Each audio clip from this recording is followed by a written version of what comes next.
আমাদের immediate emergency সিন্ডিকেটের মাধ্যমে চারুকলা মেইন ক্যাম্পাসে আনার প্রজ্ঞাপন দেবে। আমরা এখান থেকে উঠে যাবো।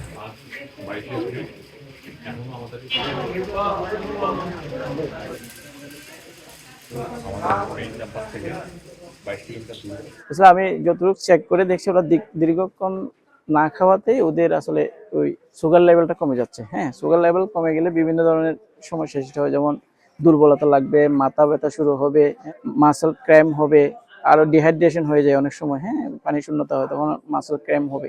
এই জন্য আজ ওদেরকে স্যালাইনটা দেওয়া, যাতে সুগার লেভেল মেনটেন হয়, হাইড্রেশনটা মেনটেন হয়। হ্যাঁ, যাতে পানি শূন্যতা না হয়, ওইটার জন্য আসলে স্যালাইনটা দেওয়া।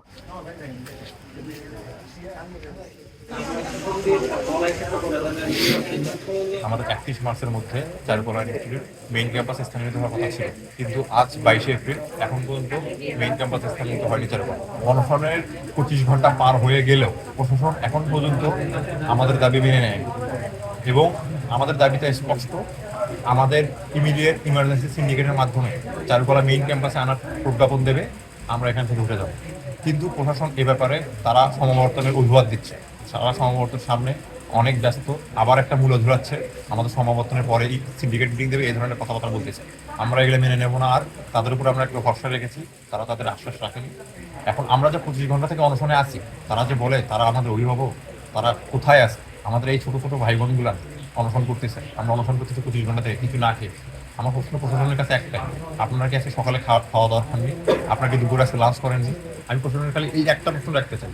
আপনার নিজের সন্তান, এখানে আমাদের 9 জনের মধ্যে একজন যদি হইতো নিজের সন্তান, তাহলে কি আপনি এখানে সমাবর্তন নিয়ে ব্যস্ত থাকতেন? আপনি দুপুরে ভাত খেতে পারতেন?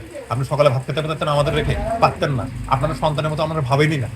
আপনারা আছেন নিজেদের রেপুটেশন নিয়ে, নিজেদের সম্মান নিয়ে, নিজেদের জাহির করার জন্য আপনারা সবসময় কাজ করে যান। কিন্তু যদি অরিজিনালি আমাদের কথা ভাবতেন, শিক্ষার্থীদের কথা ভাবতেন, শিক্ষার্থী বান্ধব হইতেন, তাহলে আমাদের দাবি মেনে দিতেন, আমাদের যুক্তির দাবি মেনে দিতেন, আমাদের প্রতিশ্রুতি আশ্বাস দিয়ে আপনারা তা ভঙ্গ করতেন না, আমাদের সাথে প্রতারণা করতেন।